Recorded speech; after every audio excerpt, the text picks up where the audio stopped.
আপনাদের মনে থাকবে হালি শহরে পুলিশ লকআপে তৃণমূল কর্মীর মৃত্যু, যেই মৃত্যুকে ঘিরে পরিবার অভিযোগ করেছিল পুলিশ লকআপে মারধর করে হত্যা করেছে। আর সেই ঘটনায় এবার সিআইডি তদন্ত।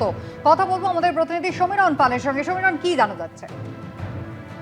কুসুমিতা থেকে জানা যাচ্ছে যে বিদ্যুৎ কেওয়ার অর্থাৎ তৃণমূল কর্মী বিদ্যুৎ কেওয়ার মৃত্যু হয়েছিল হালিশহর থানার লকআপে এবং পরিবারের তরফ থেকে অভিযোগ করা হয়েছিল লকআপে থাকাকালীন পুলিশের পক্ষ থেকে তাকে মারধর করা হয়েছিল এবং তার ফলেই বিদ্যুৎ কেওয়ার মৃত্যু হয়েছিল এবং পরিবারের তরফ থেকে বিচার চাওয়া হয়েছিল। এবং এই ঘটনার পরিপ্রেক্ষিতে গত 10ই অগস্ট রাজ্যের মুখ্যমন্ত্রী শুভেন্দু অধিকারী হালিশহরে তাদের বাড়িতে যান এবং পরিবারের সঙ্গে কথা বলেন এবং তিনি সেখানে দাঁড়িয়েই জেলা শাসকের নেতৃত্বে তদন্ত হবে এবং ম্যাজিস্ট্রেটিয়াল ইনকোয়ারির নির্দেশ দেন। এবং তার পাশাপাশি যেটা জানা যাচ্ছে যে কয়েকদিন আগে নির্দেশ দেওয়া হয়েছে যে গোটা ঘটনার তদন্ত করে দেখবে সিআইডি, অর্থাৎ পারিপার্শ্বিক তথ্য প্রমাণ, হালিশহর থানা এবং লকআপের সিসিটিভি ফুটেজ এবং ময়নাতদন্তের রিপোর্ট নিয়ে সিআইডি ইতিমধ্যেই তদন্ত শুরু করেছে।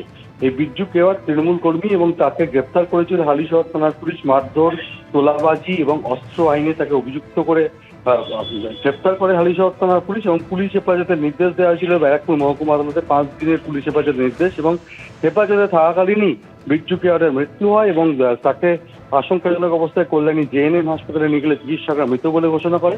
পরিবারের তরফ থেকে অভিযোগ করা হয় যে তাকে পুলিশ লকআপের মধ্যেই পিটিয়ে মারা হয়েছে। সেই অভিযোগের ভিত্তিতে এতদিন ব্যারাকপুর কমিশনারেটের পক্ষ থেকে তদন্ত করা হচ্ছিল, সেই তদন্ত এই মুহূর্তে শুরু করেছে সিআইডি।